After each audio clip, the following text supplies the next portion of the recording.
राधे कृष्णा। जय बोलो सीता रामचंद्र भगवान की जय। श्री राम जय राम जय जय राम। श्री राम जय राम जय जय राम। श्री राम जय राम जय जय राम। श्री राम जय राम जय जय राम। जय बोलो सीता रामचंद्र भगवान की जय। जय बोलो राष्ट्र गुरु समर्थ रामदास स्वामी की जय।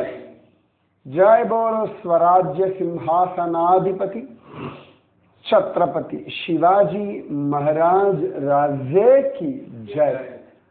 जय हिंद, भारत माता की जय। जय बोलो वीर धीर सूर आंजनेय स्वामी की जय। राधे कृष्णा। समर्थ रामदास 250வது நாள் இன்று. 250 நாள் சமர்த்த ராமதாசரோட ஒரு வாழ்க்கை.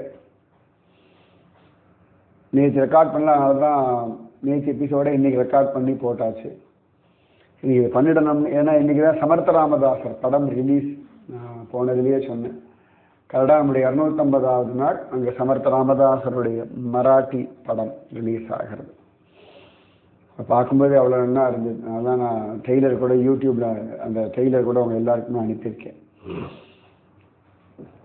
இந்த மகாத்மாக்களுடைய சரித்திரங்கள்லாம் சரியாக சொல்லணும்னா இதெல்லாம் பள்ளிக்கூடத்தில் வரணும், காலேஜில் வரணும்.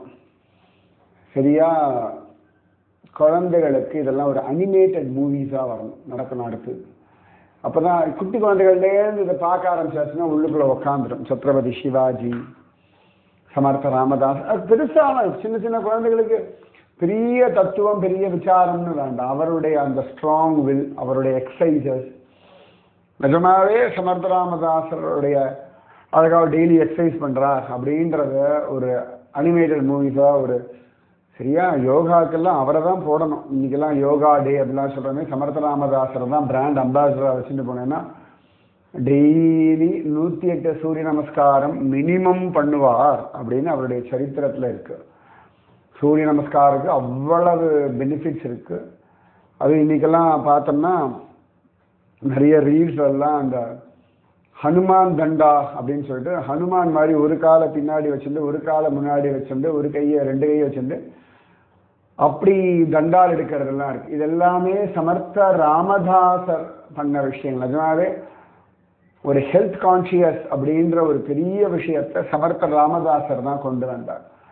மெயினாக சமர்த்த ராமதாசருடைய ஒரு பெரிய அச்சீவ்மெண்ட் என்னன்னா, அழாதே புலம்பாதே எப்போ பார்த்தாலும் பகவான் ஏன் இப்படி பண்ணுறானேன்னு வருத்தப்படாத, யாராவது அடிக்க வந்தால் யார் காப்பாற்றுவான்னு நினைக்காத, நீ உன்னை காப்பாற்றிக்கோ, சுற்றி இருக்கிறவாளையும் காப்பாற்று. நிஜமாவே ரொம்ப அழகான ஒரு வாழ்க்கை பாடம் இது. இதுதான் சமர்த்த ராமதாசர் லைஃப்ல நான் பார்க்குற ஒரு பெரிய விஷயம். நீ ஸ்ட்ராங்காரு, எதுக்கு அடி வாங்குறா? அடிக்க வந்தாலும் நீ திரும்ப அடி.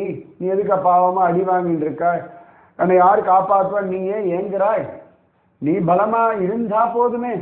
நீ பலமா இருக்கிறதுக்கு எக்ஸசைஸ் பண்ணு, நாமஜபம் பண்ணு, ராமராயாவை தியானம் பண்ணு, ஆஞ்சநேயரை பிடிச்சிக்கோ. ரொம்ப சிம்பிள் லாஜிக். பகவான் இதற்காக ஆவிர்பவிக்கணும், அவன் ஓடி வந்து நம்மளை காப்பாற்றணும். நீ முதல்ல ஒன்றை காப்பாற்றிக்கோ. உனக்கு தான் கை கால் இருக்குல்ல, உனக்கு தான் புத்தி இருக்குல்ல, உனக்கு தான் அறிவு இருக்குல்ல, உனக்கு அறிவு இருக்குல்ல, அப்படி உனக்கு அறிவு இருக்குல்ல, உனக்கு தான் சக்தி இருக்க. சாப்பிட்டு வெறும சுகபோகமா வாழறதுக்கு மட்டும்தான் வாழ்க்கையா? உங்க வாழ்க்கையை நீங்க ஃபேஸ் பண்ணணும். உங்களுடைய பிரச்சனைகளை நீங்க ஹேண்டில் பண்ணணும். உங்க சவால்களை நீங்க சந்திக்கணும். அப்பதானே நீங்க வளர முடியும். இல்லாட்டி எப்படி வளர முடியா? நீங்க எல்லாம் வந்து ஜாலியா இருப்பேன், என்டர்டைன்மெண்டா இருப்பேன், அப்படி ஜாலியா டைம் பாஸ் பண்ணிருப்பேன். ஒரு பிரச்சனைனா எங்கிருந்தோ ஒரு தெய்வமோ ஒரு குருவோ ஓடி வந்து உங்களை இது எந்த விதத்துல நியாயம்? யோசனை பண்ணி பாருங்க. ஒரு பையன் ஒழுங்கா படிக்கிறான் அப்படின்னா அவனுக்கு எல்லா ஃபெசிலிட்டியும் பண்ணி தருவான். படிக்கவே மாட்டேன், கடல் எக்ஸாமுக்கு முன்னாடி நாள் உட்காந்து ஃபுல்லா படிக்கணும், எனக்கு 100 மார்க் வாங்கணும்னா யார் தான் ட்ரெயின் பண்ண முடியும்? ப்ராக்டிக்கலி பைத்தியக்காரத்தனம். எல்லா எஃபர்ட்ஸும் போயிட்டு ஏதோ பயத்துல மறந்து போயிடுறான், இல்லாட்டி முன்னாடி நாள் உடம்பு சரியில்லை, இல்லாட்டி ஏதோ ஒரு அவசரம், ஏதோ ஒரு துக்கத்தில் இருக்கான், வீட்டில் பிரச்சனைனா சரிடா கவலைப்படாது எங்கள் வீட்டில் வந்து படுறான்னு அவனுக்கு சகாயம் பண்ணலாம். படிக்கவே படிக்காம சோம்பேறித்தனமா சுத்திண்டு ஊரெல்லாம் வம்பு பேசியிருந்தவனை போயிட்டு ஒரு நாள்ல 100 மார்க் வாங்கினு அந்த பைத்தியக்காரத்தெல்லாம் பண்ணல. குருமார்கள் என்ன பண்ணுவா, சரி இப்போ ரியலைஸ் பண்ணிட்டியா, இனியே ஒழுங்கா படி, இப்போ தோத்து போயிருந்தா அடுத்த எக்ஸாம் எழுதி பாஸ் பண்ணி எவ்வளோதான் பண்ணுவோமே ஒழிய உடனே உங்க பிள்ளைகளை அப்படியே பாஸ் பண்ண வச்சு ஒரே நாளில் அவளை கோடீஸ்வரன் இந்த கதையெல்லாம் நடக்கவே நடக்காது. எந்த இடத்துலையும் சமர்த்தராமதாசர் இதெல்லாம் பண்ணார் அப்படின்னு இல்லை. சில சமயங்களில் செத்து போனவங்களை காப்பாத்திருக்கா, அது அவசியம்ன்றதுனால எல்லா பணத்தையும் போய் எழுப்பி நான் ராமநாமத்தை நிரூபணம் பண்றேன்னு செத்து போற ஒவ்வொருத்தரையா போய் சமர்த்தராமதாசர் எழுப்பினார் அப்படி கிடையாது. அது உலகத்திற்கு இயற்கைக்கு விரோதமான காரியம். மரணம் ஜனனம் எல்லாம் காமனான ஒரு விஷயம். எனக்கு ராமராஜாவோட பலம் இருக்கு, நான் ராமநாம சித்தி அடைஞ்சுட்டேன், செத்து போன மாடெல்லாம் எழுப்புறேன், செத்து போன மனுஷாலெல்லாம் எழுப்புறேன்னு ஒரு நாளும் சமர்த்த ராமதாசர் கிளம்பல. ஸோ சமர்த்த ராமதாசர் நீ strong are mentally, physically, emotionally, devotionally be strong. இது ரொம்ப முக்கியம். பக்திலையும் ஸ்ட்ராங்காக இருக்கணும். அப்பப்போ வீக் ஆகி எனக்கு ஒன்றுமே நடக்கலை, நான் எவ்வளோ நாமஜபம் பண்ணுறேன், எவ்வளோ பாராயணம் பண்ணேன்னா நடக்காது. எல்லாம் பண்ணிட்டு தான் இருக்க நடக்கும், அவ்வளவுதான். அந்த ஒரு திருடம், அந்த ஒரு நம்பிக்கை, அந்த ஒரு பொறுமை, அந்த ஒரு நிதானம் வந்தே ஆகணும். சமர்த்த ராமதாசருடைய சரித்திரத்துல இதுதான் ஒரு முக்கியமான விஷயம். உங்களுக்கு பசிக்கிறதா நீங்க தான் சாப்பிடணும், உங்களுக்கு வியாதியா நீங்க தான் மருந்து சாப்பிடணும், உங்க உடம்பு நன்னா இருக்கணுமா நீங்க தான் எக்ஸசைஸ் பண்ணணும், அவ்வளவுதான். யாரோ ஒருத்தர் எக்ஸசைஸ் பண்ணுவா, இல்லாட்டி ஒரு 4 மருந்து கொடுத்து 10 நாளில் உடம்பு இழைப்பது எப்படி, 20 நாளில் 6 பேக்ஸ் வருவது எப்படி, இதெல்லாம் ஒன்றும் நடக்காது. கன்சிஸ்டண்டா விடாமல் தொடர்ந்து எக்ஸசைஸ் பண்ணிட்டே வர வர வர ரொம்ப அழகாக சொல்லுவா அந்த ஜிம்ல இருக்க வரலாம், நோ பெயின் நோ கெயின். நல்லா மசில்ஸ் எல்லாம் கட்டுமஸ்தான உடம்பு வேணும்னா அவ்வளோ எக்ஸசைஸ் பண்ணும். எக்ஸசைஸ் பண்ணும்போது ஜம்முன்னு வலிக்கும். அந்த வலியை ஒத்துக்கிறவாளுக்குத்தான் கட்டுடல் வரும்.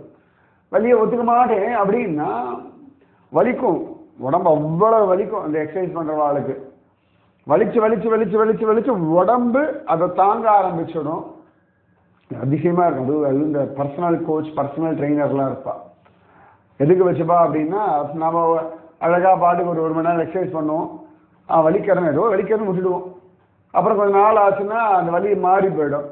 நம்ம அதுலேயே மெயின்டைன் பண்ணிட்டு இருப்போம். இந்த குண்டு செல்ல குதிரை ஓட்டுற மாதிரி. இந்த பர்சனல் ட்ரெயினர், பர்சனல் கோச் இருக்காங்கன்னா, உனக்கு 50க்கு நீ வலிக்கலையா, 65 பண்ணு, 75 பண்ணுவா. அந்த வலியை கூடிண்டே போகணும். அப்பதான் அந்த உடம்பு அழகு வரும், இல்லைன்னா வராது. எனக்கு வலி பொறுத்துக்கன்னா அந்த வலியை மெயின்டைன் அழகாக அப்படி செட்டில் ஆகிடுவோம். அது நடக்காது. வாழ்க்கையே அப்படிதான். மனசுக்கு அத்தனை வலிகள் வர வர வர வர வரதான் மனோபலம் கூடுறது. அத்தனை சவால்கள், அத்தனை அவமானங்கள், அத்தனை அவமரியாதைகள், இந்த வலிகள் சொல்லித்தர பாடம் நிஜமாவே பெருசு. அதனாலதான் சமர்த்த ராமதாசர் திரும்ப திரும்ப நீ உன்னை பலப்படுத்திக்கொள், பி ஸ்ட்ராங். இதுதான் சமர்த்த ராமதாசர் வாழ்க்கையில நான் புரிஞ்சு. Be strong. சிச்சுவேஷன் எப்படி வேணா இருக்கட்டும், சூழ்ந்து இருக்கவா எப்படி வேணா இருக்கட்டும், உன்னுடைய மூதாதிரி எப்படி வேணா இருக்கட்டும், உன் குடும்பம் எப்படி வேணா இருக்கட்டும், நீ ஸ்ட்ராங்கா இரு, அவ்வளவுதான். அதுக்கு மேல வேற பேச்சே கிடையாது. சமர்த்த ராமதாசர் நீ ஸ்ட்ராங்கா இரு. இல்ல எங்க அப்பா சாத்திகமா இருந்தா அவர் காலம், அவர் காலத்துக்கு அது நியாயம், உன் காலத்துக்கு நீ ஸ்ட்ராங்கா இருக்குன்னா முகமதியர்கள் அட்டகாசம் என்ற காலகட்டத்தில் நான் தினேன்னு இருப்பேன், இருக்க முடியாது.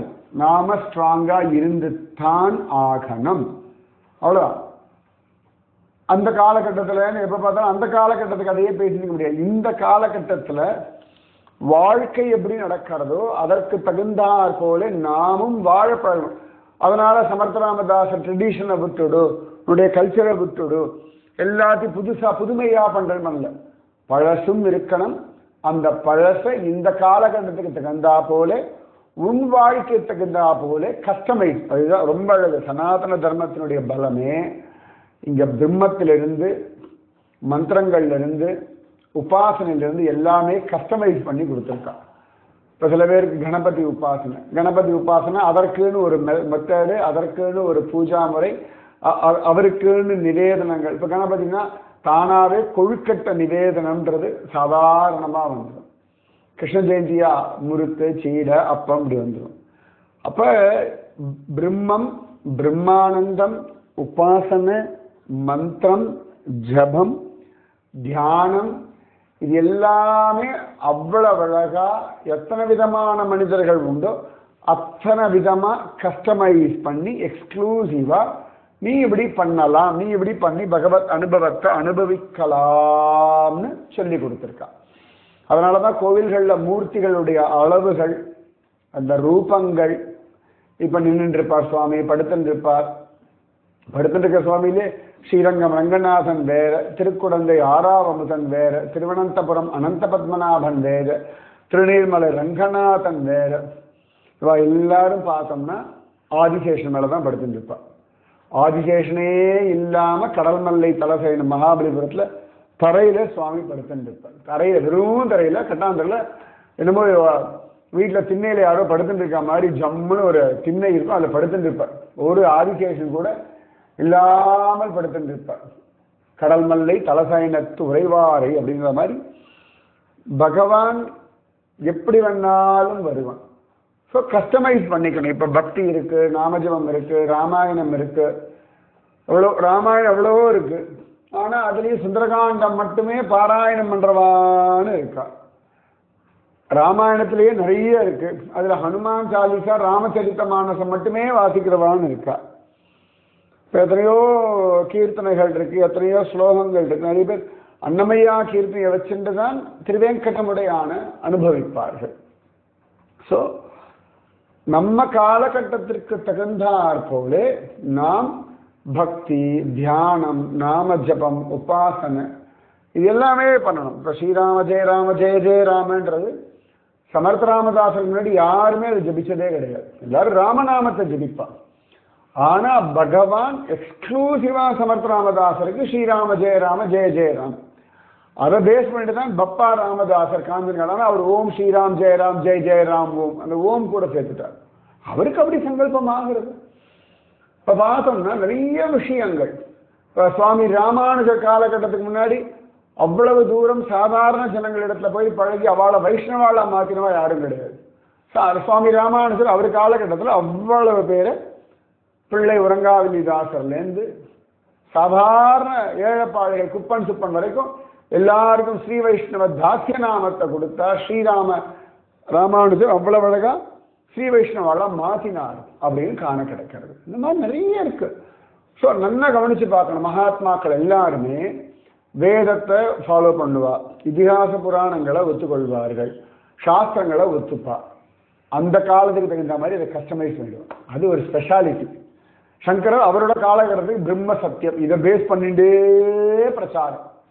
சுவாமி ராமானுஜர் சரணாகதியை பேசா வச்சுட்டே பிரச்சாரம். ஸ்ரீகிருஷ்ண சைதன்ய மகாபிரபு நாம ஜபத்தை பேசா வச்சுட்டே. சங்கரர் ரொம்ப ஜகோவிந்தம் சொல்லியிருக்கார், சுவாமி ராமானுஜரும் நாம உபதேசம் பண்ணியிருக்கார். அதே சந்தர்ப்பத்தில் ஸ்ரீகிருஷ்ண சைதன்ய மகாபிரபு நாமமே பிராதான்யம்னு கொண்டு வந்து வச்சார். சந்த் துக்காராம் மகாராஜ் பகவானோட சரணாகதியை சொல்லுங்கோ, விட்டலனை நம்புங்கோ, நாமஜபம் பண்ணுங்கோ, சமர்த்த ராமதாசர் எக்ஸசைஸ் பண்ணுங்கோ. ரொம்ப அழகு. எந்த மகாத்மா அந்த மற்ற மகாத்மாக்கள் இருந்த காலகட்டத்தில் மனோபலம் தேக பலம்ன்றது வேற மாதிரி இருந்தது.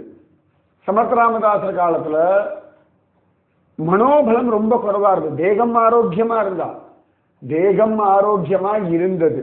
ஆனா மனசுல பலகீனமா இருந்தா.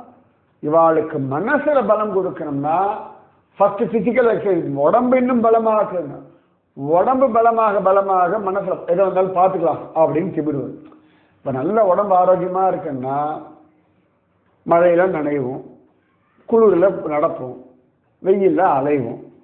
அது என்ன அப்படின்னு நன்னா பசு தண்ணியில குளிப்போம், கல்ல தின்னாலும் ஜீரணமா. உடம்பு நன்னா இருந்தால் அப்ப மனசு என்னாகும்? உற்சாகமா வேலை பண்ணும், அசராம. விளை வயசு பசங்கள்லாம் பார்த்தா மணிக்கணக்கா விளையாடுறது. 4 மணி நேரம் நினைச்ச மலப்பா 4 மணி நேரம் விளையாட முடியுமா? நம்ம எல்லாம் எக்ஸசைஸ் 30 மினிட்ஸ் 40 மினிட்ஸ் 1 ஹவர் ஆயாச்சு. இன்னைக்கு கோட்டா ஓவர். அப்பாடா இன்னைக்கு 1 மணி நேரம் முடிஞ்சாச்சு, இன்னைக்கு 6 கிலோமீட்டர் நடந்தாச்சு, இன்னைக்கு இவ்வளோ கலோரிஸ் பேர்ன் பண்ணியாச்சு, நம்ம வீட்டுக்கு வரும். இந்த குழந்தைகள் பார்த்தா 3 மணி நேரம் 4 மணி நேரம் அசராம விளையாடுறதுகள். அப்ப கூட திருப்தி ஆகலை, போதும்னு தோணலை, முடிச்சுட்டோம்னு அப்பாடான்னு ஒரு கம்பல்ஷன்ல இல்லை. பசிக்கிறது தாகம்னா அப்புறம் பார்த்துக்கலான்னு விளையாடுறது. என்ன ஆச்சரியம் பார்த்துக்கோங்க. அப்போ உடம்புல எவ்வளவு திமிர் இருக்கும், மனசுல எவ்வளவு உற்சாகம் இருக்கும். அப்ப இது எல்லாத்தையும் அழகா ஒரு பாதையில கொண்டு போகணும். சமர்த்த ராமதாசர் அப்படி கஸ்டமைஸ் பண்ணி எக்ஸசைஸ் பண்ணுங்கோ, மனோபலம் கூடட்டும். ஒன்று எக்ஸசைஸ் பண்ணும்போது நீங்க எல்லாம் சேர்ந்து பண்ணுங்க, ஒரு 10-15 பேர் ஒன்னா சேர்க்கறது. அப்ப இவாளுக்கு சத் விஷயத்தை சொல்றது. இந்த 15 அப்புறம் 25 ஆகும். யங்ஸ்டர்ஸ் எல்லாம் சேருவா. அப்புறம் ஒன்று அவ அப்பா அம்மா சொல்லுவா. பசங்க ஒழுங்கா இருக்கிறத பார்த்து அப்பா அம்மாவுக்கு நம்பிக்கை வரும். அப்பா அம்மாவோட தைரியத்தை பார்த்து பக்கத்துல இருக்க அடுத்த வாழ்க்கை நம்பிக்கை வரும். என்ன அழகான ஒரு மைண்ட் செட், என்ன ஒரு உற்சாகம் இருக்கணும். அதுக்கேற்ற மாதிரி ஊர் ஊரா போய் ஒரு மதத்தை ஸ்தாபிதம் பண்ணி அங்க இருக்கிறவாழ நாமஜபம் பண்ண வச்சு, யங்ஸ்டர்ஸா நீ எக்ஸசைஸ் பண்ணு, வயசானவாள அவளுக்கு வேற விதமா சொல்லி, இளம் விதவைகளா சும்மா தானே இருக்கவா நாமஜபம் பண்ணு, மடத்தை பார்த்துக்கோ. என்ன தைரியம், நீ வீட்டில் உன்னை வீட்டில் எங்கேயும் வெளில விட மாட்டேன், என் மடத்தை நீ பார்த்துக்கோ, எப்படினாலும் நீ எங்கேயும் போக முடியாது, பேசாம என் மடத்தை பார்த்துக்கோ, நாமஜபம் பண்ணு, உனக்கு சுதந்திரம் இருக்கு, எல்லா பொருளும் ஒன்று தலையில கொண்டு கட்டுறது, எதுக்கும் யார் நீ அதாவது எங்கேயும் வரப்படாது, எல்லாம் வெளில வராதுன்னு ஒதுக்கி வச்சா, நீ வா மடத்தை பார்த்துக்கோ, ராமனை பார்த்துக்கோ. ராமனை பார்த்துக்கோன்னு ஒரு விதவையெல்லாம் கூண்டு உட்கார வைக்க முடியும்னா என்ன ஒரு பக்கம் இந்த விதவைகளவா பார்த்துக்கிறது, இன்னொரு பக்கம் யங்ஸ்டர்ஸ், இன்னொரு பக்கம் வயசானவா. பிரஜைகளை மட்டும் தயார் பண்ணா போதாது, ராஜா சத்ரபதி சிவாஜியா அவனுக்கு வேண்டியதை பண்ணி கொடுத்து, மதங்கள்லயே அவ்வளவு அழகா பொலிட்டிக்கல் விஷயத்தையும் சொல்லி கொடுத்து, சனாதன தர்ம விஷயத்தை சொல்லி கொடுத்து, நிஜமாவே மலப்பாத்தான் இருக்கு. சிம்பிளா அவர் ஒரு கோமணத்தை கட்டிண்டு ஒரு தாம்பீகம் இல்லாம படோபடம் இல்லாமல் ஒரு மனுஷன் ஒத்த ஆளா அவ்வளோ பெரிய காரியம் சாதிச்சு. நீ மகாராஷ்டிரா இன்னைக்கும் அவளுக்கு அந்த உணர்வு இருக்குன்னா விதைச்ச விதை 400 வருஷத்துக்கு முன்னாடி அவர் போட்ட விதை இன்னைக்கு ஆழ விரக்ஷமா இன்னி வரைக்கும் மராட்டிக்காரானா கொஞ்சம் பயம் இருக்கத்தான் செய்யறது. மற்ற வாழ்க்கெல்லாம் எப்பா இவாகிட்ட வச்சுக்கப்படாத வம்பு வெட்டி போட்டுருவா அப்படின்ற அந்த இன்னி வரைக்கும் 400 வருஷம் ஆயாச்சு. மகாராஷ்டிர தேசம் சத்ரபதி சிவாஜி தப்பா ஒரு பேர் பேசிட முடியாது, ஒரு பொலிட்டீஷியன் பேசிட முடியாது, கொன்னே போட்டுருவான். அப்ப என்ன ஒரு வீரம் இருக்கணும். இது எல்லாத்துக்கும் விதை போட்டது சமர்த்த ராமதாஸ். அவரோட வாழ்க்கையோட ஒரு நம்மளோட 250 நாள் வாழ்க்கையில அவரோட நாம வாழ்ந்திருக்கோம். 250 நாள் ஆல்மோஸ்ட் 3/4 வருஷம். சமர்த்த ராமதாசர் 3 பங்குல 2.5 பங்கு வந்துட்டோம் சமர்த்த ராமதாசரோட. அப்படின்னா எத்தனை விஷயங்கள் நம்ம பார்க்கிறோம். வியாதியா இருக்கட்டும், மழையா இருக்கட்டும், என்ன வேணா இருக்கட்டும், ஓடிட்டே இருக்கு கங்கை மாதிரி. சமர்த்த ராமதாசரும் கங்கையும் ஒன்று அடிச்சு பறந்துண்டு இந்த பார்த்தோன்னா பிரயாகையெல்லாம் இருக்கு, பஞ்ச பிரயாகையெல்லாம். நம்ம மந்தாகினி ஒரு கலர்ல இருப்பா, நந்தாகினி ஒரு கலர்ல இருப்பா, அலகநந்தா ஒரு கலர்ல இருப்பா, பிண்டா ஒரு கலர்ல இருக்கும். எல்லாத்துலயும் பெரிய நதி எதுன்னா அலகநந்தா. அங்கிருந்து வருவா. எல்லா நதியும் சேர்ந்த பிறகு திருப்பி அலகநந்தான் பேர்லயே தான் வருவா. எல்லாம் சேரும். விஷ்ணு பிரயாகையில தௌளி கங்கா சேரும், ஆனா அதுக்கப்புறம் திருப்பி அலகநந்தான்னு தான் பேரு. திரும்பியும் நந்த பிரயாகையில நந்தாகினி சேரும், அப்படியும் அலகநந்தான்னு தான் பேரு. திரும்பி கர்ணப்பிரயாகையில பிண்டார் நதி சேரும், திரும்பி அங்கிருந்து அலகநந்தான்னு தான் சொல்லுவா. ருத்ரப்பிரயாகை வந்துடும், அங்க அழகா மந்தாகினி சேரும், திரும்பி அதை தாண்டியும் அலகநந்தான்னு தான் பேரு. தேவப்பிரயாகையில வந்துதான் அலகநந்தா பாகீரதி சேர்ந்த பிறகு அங்கேருந்து தான் கங்கைன்னு பேர். அது வரைக்கும் அவளுக்கு ஒரே பேரு அலகநந்தா அலகநந்தா அலகநந்தா. அந்த மாதிரி இந்த விதவைகள் கோஷ்டி அதெல்லாம் ஒரு கங்கவா வரும். அழகா இந்த மாவளா இந்த ராஜா சத்ரபதி சிவாஜி ராஜ்ய பரிபாலனம் பண்றவா இவாள்லாம் ஒரு கோஷ்டி, அதெல்லாம் ஒரு கங்கையா வந்து சேர்றது. அதே கல்யாண் சுவாமி, உத்தவ் சுவாமி, இதெல்லாம் ஒரு கோஷ்டியா வந்து அது இந்த எல்லாத்தையும் சேர்த்து இந்த அலகநந்தா தான் கங்கையா மகாராஷ்டிரா தேசத்தை இன்னி வரைக்கும் ஜோரா. அதான் பாருங்க, இன்னைக்கு சினிமாவும் வருதுன்னா அப்ப அவர் அன்னைக்கு பண்ண தபஸ் இன்னைக்கு மாடர்ன் டேஸ்ல ஒரு சினிமா வரைக்கும் சமர்த்த ராமதாஸ். அப்படிதான் நான் பாக்குறேன். 400 வருஷம். இப்ப நம்மளெல்லாம் எத்தனை ராஜராஜன் வர்றது, எப்பயோ ஒன்று எடுத்திருக்கோம். அதுக்கப்புறம் எவ்வளவோ ராஜாக்கள் இருக்காள், எத்தனை பேருடைய படங்கள் இன்னைக்கு எடுத்திருக்கோம். ஆனா அவருடைய தபசு அங்க இன்னைக்கு சமர்த்த ராமதாசர் அப்படின்ற ஒருத்தர் மாடர்ன் சினிமால உள்ள வரணும் அப்படின்னா ராமராயா எப்படி வச்சிருக்கா சமர்த்த ராமதாசர். இதை நான் பார்க்கிறேன் ராமராயாவுடைய ஹிருதயத்துல அழகா. என்ன இப்பதான் ராமர் கோயில் கட்டியிருக்கோம், அழகா சமர்த்த ராமதாசர் படம். நிஜமா எனக்கு ஒரு பெரிய சந்தோஷம், வாவ் அப்படின்னு ஒரு பிரமிப்பு தான் இருக்கு, அத்தனை விசேஷம்.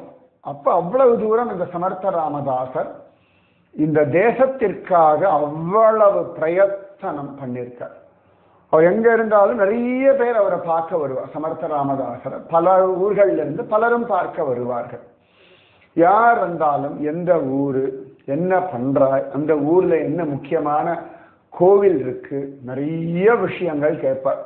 கேட்டுட்டு அங்க நம்ம சனாதன தர்மம் எப்படி இருக்கு, ஜனங்கள் என்ன பண்றா, கோவில்கள்லாம் எப்படி இருக்கு, இந்த முகம்மதியர்கள் அட்டகாசம் ஏதானும் பண்றாளா, படாத பாடு படுத்துறாளா, ஜனங்களுக்கு நம்பிக்கை இருக்கா, கட கட கட கட. அங்க சரியா சொன்னோம்னா அங்க அந்த இடத்துடைய பொலிட்டிக்கல் மேப்பு, ஜியாகிரபிக்கல் மேப்பு, ஜனங்களுடைய மனசினுடைய மேப்பு, அங்க வாழ்க்கையினுடைய நிலைமை ஃபுல் டேட்டா ஃபிங்கர் டிப்ல கலெக்ட் பண்ணிடுவார். யார் வந்தாலும் சரி அந்த இடத்தினுடைய மழை, அங்க என்ன விளைச்சல், எத்தனை ஊர் இருக்கு, எத்தனை கிராமம், அந்த சின்ன கிராமமா இருக்கட்டுமே, யாரோ ஒருத்தர் சின்ன கிராமம், இப்ப நான் டாக்லின்னு சொல்றேன்னு வச்சுக்கோங்க, கிராமத்துல எத்தனை தெரு இருக்கு, எத்தனை பிராமணா இருப்பா, எத்தனை பேர் அதுல இது வைதீகம் பண்ணிட்டு இருக்கா, எத்தனை குழந்தைகள் இருக்கா, அவ கிராமத்திற்கு வாழ்க்கை அவள் தெரியுமே, ஒரு 50-100 குடும்பம் இருக்கு அப்படின்னா சொல்லுவாள். என்னெல்லாம் பயிர் விளையிறது, என்னெல்லாம் பண்ற, கிராம தேவத்தை என்ன, அங்க முக்கியமான கோவில் என்ன, உங்க ஊருக்கு என்ன புராணத்துல என்ன மகிமை இருக்கு, சரியில்லைன்னா சொல்லி கொடுத்து, அப்படி ஒரு கோவில் இருக்கா, இது எப்படி அது எப்படி, உடனே கணக்கு பண்ணி இப்படியா, சரி சரி சரி, கம்ப்ளீட் டேட்டா டீடைல்டா மகாபரிவா அப்படி இருந்தான் இருக்கு. அந்த டீடைலிங் எந்த டீட்டெயிலுமே கேட்காத ஒருத்தர் ரமண மகர்ஷி. யாருக்கிட்டையும் ஒரு டீட்டெயிலும் கேட்க மாட்டார், ஆனாலும் ஆத்மாவுக்கு வேண்டியதை கொடுத்துருவார்.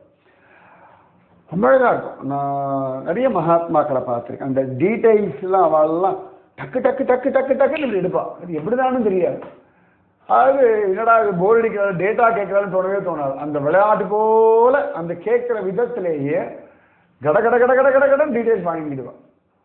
அப்ப ஒருத்தர் வந்தார், ஒரு பிராமணர் வந்தார், சமர்த்தராமர் எல்லாம் விசாரிச்சு பிராமணர் ரொம்ப நொஞ்சு போய் சொன்னார், நாங்கெல்லாம் அந்த கொங்கன் பகுதியிலேருந்து வரேன், ரொம்ப கஷ்டமா இருக்கு, ரொம்ப அக்கிரமங்கள் பண்ணிட்டு இருக்கா, ஜனங்களுக்கும் மனசளவுல பெரிய பலம் இல்லை, அதனால பயந்து பயந்து தர்மத்தையும் யாரும் ஒழுங்கா பண்றதில்லை, முகமதியர்களுடைய அட்டகாசம் அதிகமா இருக்கு அப்படின்னு உடனே சமர்த்தராமதாசரை பார்த்தாரு. இது சரிபட்டு வராது. அது உடனே அந்த அஸ்வஸ்தம் சொல்லுவார். அது ஒரு மாதிரி அன்ஈஸியா இருக்கும்.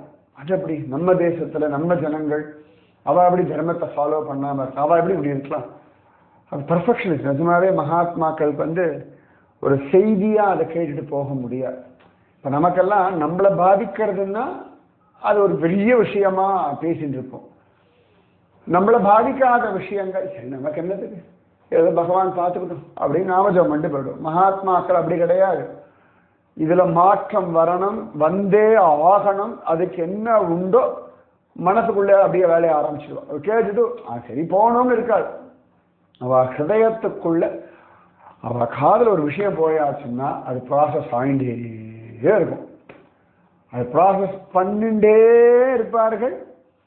அது என்ன சமயத்துல எந்த விஷயத்தை பண்ணணும் பண்ணுவார்கள். அது ரொம்ப அழகா நிறைய மகாத்மாக்களை நான் கண்ணார பார்த்திருக்கேன். நிஜமாவே அந்த பிளானிங், அந்த யோசனை, அந்த தாபம், அந்த தியானம், அந்த தவம். அந்த கிராமத்துக்கு அவர் போனதே கிடையாது. ஆனா அந்த கிராமத்து ஜனங்களை பத்தி கேட்டவன சமர்த்தராமதாசருடைய உடனே கண்ணை மூடின்னு உட்காந்துருந்தார். அவர் பாட்டுக்கு ஸ்ரீராம ஜெயராம ஜெய ஜெயராம ஜபிக்க ஆரம்பிச்சார். மனசுல அந்த இடத்துல மாற்றம் கொண்டு வந்தே தீருவேன்னு ஒரு சங்கல்பம். மனசு, ஏன்னா எல்லாத்துக்கும் அடிப்படை மனசு. மனசுல ஒரு விஷயத்துல ஒரு ஆழமா போகும்பொழுது மட்டும்தான் ஒரு மாற்றத்தை கொண்டு வர முடியும். இல்லாட்டி மனசுக்குள்ள ஒரு விஷயம் ஆழமா போகலன்னா மாற்றம் வராது. மாற்றம் வரவே வராது. மாற்றம் என்பது மனத்திலிருந்து தான் ஆரம்பம். என்ன ஞாபகம், உங்க வாழ்க்கையில் ஒரு மாற்றம் வேணும்னா உங்க மனசுல எவ்வளவு தூரம் மாற்றம் வந்திருக்கு பாருங்க. அந்த ஒரு விஷயம் இன்னைக்கெல்லாம் அது வந்து ஃபோக்கஸ் மேனிஃபெஸ்ட் அப்படின்னு சொல்றோம். நிறைய பேர் இன்னைக்கெல்லாம் பார்த்தோம்னா நிறைய அந்த சைக்கலாஜிக்கல் ரிசர்ச் பண்றவாள்லாம் சொல்றோம், உனக்கு ஏதான ஒண்ணு வேணும்னா உன் மனசுல ஆழத்துல அந்த விஷயம் எவ்வளவு தூரம் உட்கார்ந்துருக்கு, அந்த விஷயத்த உன் கண் முன்னாடி நீ பார்க்கறியா, அந்த லட்சியமோ அந்த கனவோ அதை அடையணும்ன்ற அந்த தீவிரம் நீ அந்த இடத்துல இப்ப ஆயிட்டியா, அந்த இடத்துக்குள்ள நீ போயிட்டு இருக்கியா, அதற்கான முயற்சி நீ பண்றியான்னு உன் மனசுக்குள்ள அந்த மாற்றம் வரும் பொழுதுதான் நீ எதிர்பார்த்த ஒன்று நடக்கும். சோ மனசுக்கு அவ்வளவு பலம் உண்டு. அதனாலதான் ரொம்ப அழகா தேவஹூதி எல்லாம் பார்த்துட்டு தான் இருக்கார் கபிலர். கர்தமரோட இருக்கிறது, கர்தமரோட பேசுறது எல்லாம் பார்க்கிறார். தேவஹூதி எல்லா வேலையும் பண்ணிட்டு இருக்கிறதையும் பார்க்கிறார். கபிலர் வெயிட் பண்ணிட்டே இருக்கார், என்னைக்கு அம்மா வந்து உபதேசம் கேட்க போறா, கேட்கட்டும் சொல்றேன், இல்லாட்டி அம்மா இங்க வா உபதேசம் பண்றேன், என்ன பண்றீங்க ஏழு.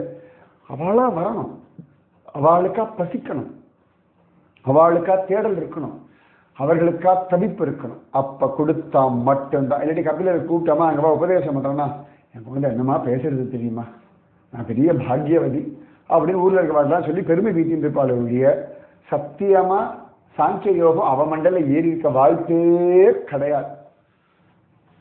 ஸ்வயம் பகவான், அவ்வளவுதான். அதுக்கு மேல சாங்கிய யோகம்ன்ற ஒரு விஷயத்தை அவளால புரிஞ்சிருக்க கூட முடியாது. கபிலாச்சாரியா காத்துன்ற அவளா கேட்க வேண்டும்.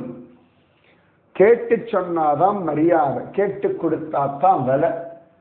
தவிக்கிறவாள் தாகத்திற்கிறவாளுக்கு தான் தண்ணி கொடுக்கணும், பசிக்கிறவாளுக்கு தான் அன்னதானம். நல்லா சாப்பிட்டு சாப்பிட்டு சௌக்கியமா மெனு போட்டு சாப்பிட்றவாளுக்கு அன்னதானம் எனக்கு என்னைக்குமே பிடிக்காது. சத்தங்க நிறைய பேர் சொல்லுவா, அப்படி பண்ண எப்படி பண்ணா சொன்ன, எல்லாம் மெனு போட்டு சாப்பிட்டு வர கூட்டத்துக்கு என்னத்த அன்னதானம், சாப்பாடே தெரியாதவன் நன்னா சாப்பிடாங்க அன்னதானம் பண்ணா ஒசத்தி அப்படின்னு எனக்கு அது அப்படிதான் ஒத்துக்க முடியும். அப்ப அவ்வளவு விசேஷம். சமர்த்த ராமதாசர் உடனேயே ஜபிக்க ஆரம்பிச்சுட்டார். தெரிஞ்சுடுத்து கல்யாண சுவாமி உத்தவ் சுவாமிக்கு. சமர்த்த ராமதாசர் கூப்பிட்டார், அவருக்கு எல்லாம் வேண்டியதை பண்ணுங்க, அவர் சங்கட்டம், அவருக்கு வேண்டிய சாப்பாடு சன்மானம் மரியாதை எல்லாம் கொடுங்க, இடத்தெல்லாம் சுற்றி காட்டுவாங்க சொல்லிட்டு சமர்த்த ராமதாசர் கிளம்பிட்டார் கொங்கன் பக்கத்துக்கு. அந்த இடத்த மாத்தனம், சரி பண்ணணும், பண்ணியே தீருவேன். இந்த சங்கல்பம் தான் நம்மளை காப்பாற்றிட்டு இருக்கு. மீதி விஷயம் நாளைக்கு. ராதே கிருஷ்ணா. ஸோ இந்த சங்கல்பம் மகாத்மாக்கள் இடத்துல அந்த ஒரு தீவிரமான மனோபலமும் சங்கல்பம். சும்மா நம்மள மாதிரி எல்லாம் நடக்கணும் மாறணும்னு உட்கார்ந்து இருக்க மாட்டான். அதற்கான முன்னெடுப்பு ஃபர்ஸ்ட் அவ ஆரம்பிச்சுக்கலாம். அது குருஜி மகர்ஷி நிறைய தரம் பார்த்துருக்கேன். ஸ்ரீராம ஜய ராம ஜய ஜய ராம, ஸ்ரீராம ஜய ராம ஜய ஜய ராம. जय बोलो सीता रामचंद्र भगवान की जय. जय बोलो राष्ट्र गुरु समर्थ रामदास स्वामी की जय. जय बोलो वीर धीर शूर आंजनेय स्वामी की जय. जय बोलो स्वराज्य सिंहासनाधिपति छत्रपति शिवाजी महाराज राजे की जय. जय हिंद. भारत माता की जय. राधे कृष्णा.